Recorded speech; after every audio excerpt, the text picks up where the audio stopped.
Malapit ka lang dito, di ba? Sabi mo? Kabila. Ano, kamusta na yung Marilaki? Ano nangyari? Talagang merong nagbantay na. Hindi na talaga tinigilan. Pero kanina hindi masyadong maraming bantay. Pero meron. Ano nangyari mga tao? Tumatambay pa rin. Tumatambay pa rin yung mga rider. Ayaw na.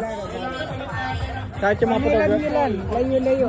Pero yung mga photographer, ayaw na. Kalat. Kalat na. Kasi sisitahin na rin eh. Nilagay din pati photographer. Ano? Kala ko hanggang simula lang eh. Kala ko pag sinabi, kinabukasan wala na eh. Palagay mo, mas maganda o nawala yung saya?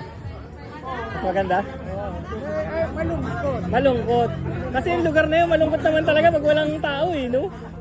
Napakalungkot ng lugar na yun. Kaya nga lang, puro aksidente naman. Dapat wala na lang kasing sanang stunts. Tambayan na lang. Yung stunts kasi nakakatakot eh. May nadadamay na iba. Damay. Kaya lang, yung iba naman doon, nag-aantay ng disgrasya, nag-aantay ng stunts. Oo. Yun ang inaabangan nila eh. Ganun pala ang balita. Tapos na.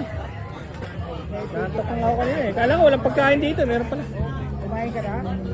Busog pa naman, kumain ako sa bahay. Mamaya siguro. Pagkain naman pala yan. Masaya rin ano, kahit tayo lang.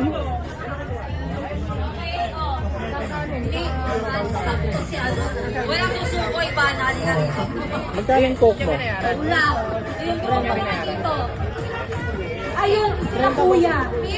Itong nasa ano, sa gitna. Kuya! Kuya, yung mga agila dito. Kuya, yung mga agila. Pwede po ba kayo sumali?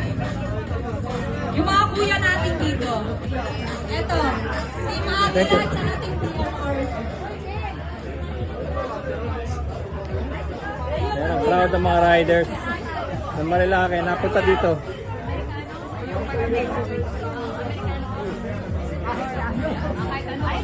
Kape Marilaki. Vlogger friendly na coffee shop. Bago umakit ng Marilaki. Kape Marilaki.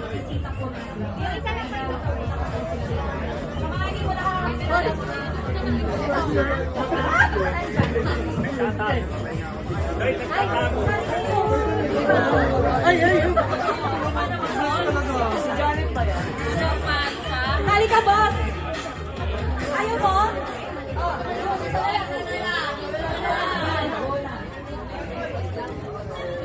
Okay na?